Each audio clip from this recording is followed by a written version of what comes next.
my name is McKinley, and in this video, I'm going to tell you about my 3 favorite reads of the week and my favorite cover of the week for the week of February 23rd, 2022. Before we do any of that, I want to thank you for clicking on this video because I know you have so many other boxes to click on, so I appreciate that you clicked on this box right here. Now let's talk about my 3 favorite reads of the week and my favorite cover of the week. You know I'm going to show you the haul. I got a pretty big haul this week, so let me show it to you. And you know I start off with Marvel, DC, Image, and then I show you the real indies. And if you've seen any of my previous videos, you know that there's probably no Marvel, and this week lives up to that. It's true, there is no Marvel in my haul this week. So let's go straight to DC and Catwoman, Detective Comics, Harley Quinn, Task Force Z. I always get that title confused. Now let's move on to Image. And I've got Department of Truth, Gunslinger Spawn,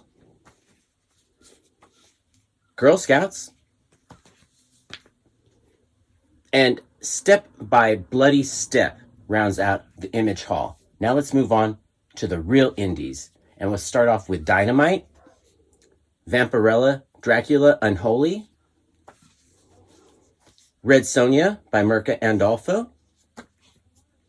Now let's move on to Scout Comics and Impossible Jones. On Oni, we have Dirtbag Rapture. And moving on to Boom, and rounding out our indie haul is the new issue of Berserker and House of Slaughter. So that was the haul this week. I got 14 books. Pretty big haul, but if there was a comic that came out this week that I didn't get that you think I should have read, let me know in the comments below. Now let's talk about my favorite cover of the week. Picking my favorite cover of the week was kind of hard this week because there were so many good ones. My favorite person in the world, Rose Besch, did a beautiful cover for Vampirella, Dracula Unholy. And Lee Bermejo, he does not phone it in. He did a great cover for Detective Comics. Plus, Red Sonja, this cover by Leslie Lee, was awesome.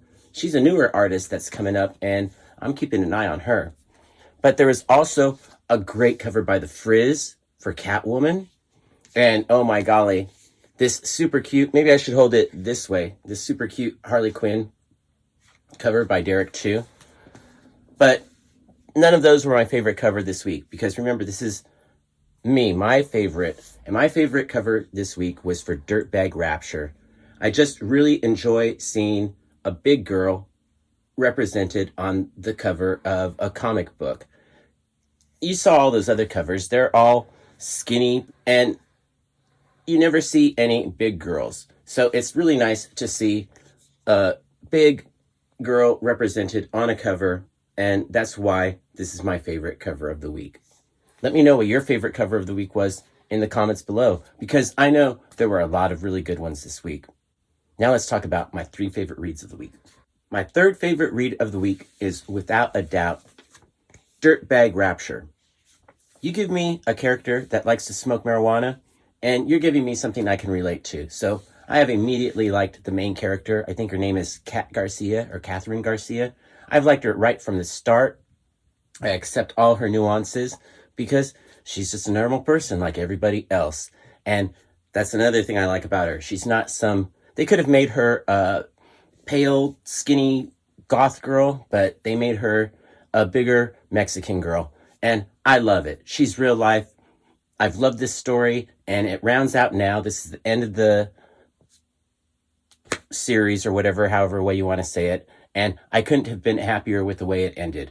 Great read, and totally down for Dirtbag Rapture. Loved it right from the start, and it did not disappoint any of the way through. Now let's talk about my 2nd favorite read of the week. My 2nd favorite read of the week is House of Slaughter. You know I love The Tiny Onion, and House of Slaughter did not disappoint. This is the end of the arc, just like Dirtbag Rapture was the end of that story. This is the end of this first part of the story. I'm sure there's going to be a few more issues of House of Slaughter coming out, because I think this is Aaron Slaughter's story, much like Erica Slaughter's story is told in Something Is Killing the Children. I think this is going to be the Tiny Onion's chance to tell Aaron Slaughter's story via the House of Slaughter series. And so this ends the first arc. I know there's probably going to be more. You're going to want to read it in trade paperback if you haven't been picking up the floppies, because it's a great story and it ended so well with a twist that I was not expecting. The way it ends leads me to believe that there's going to be a lot more to come. I think it's going to be Aaron Slaughter's story. So maybe I'm telling you something that you already know that I didn't know, but that's the way I figure it's going to go. So great way to end the arc. Like I said, it was an ending that I was not expecting. And if you're not reading this book, you need to, because it is just as good as Something Is Killing the Children, but it's different from Something Is Killing the Children.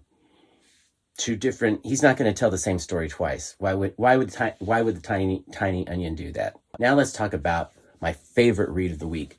Another value for money comic, because this feels like a bigger issue than most. It is Step by Bloody Step, a fantastic story with no words. It's a completely silent comic, and oh my golly, it's another world, and you have to pay attention to the art, which is beautiful, and that's how the story is told, through images. It's so fantastic. I love silent stories, and this one did not disappoint. It's a new world. It's a girl and a giant.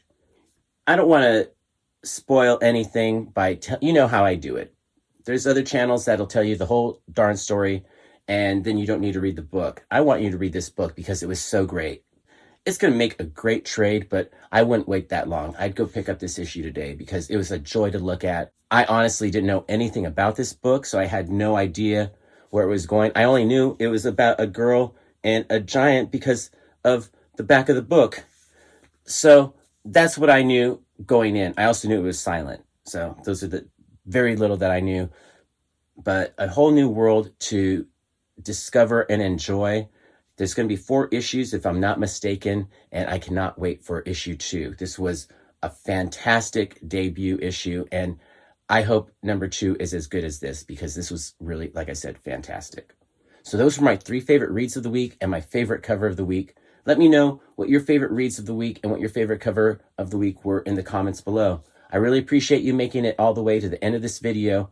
So I'm going to end it the way I end all my videos, by saying peace, love, Bunny, and Bear.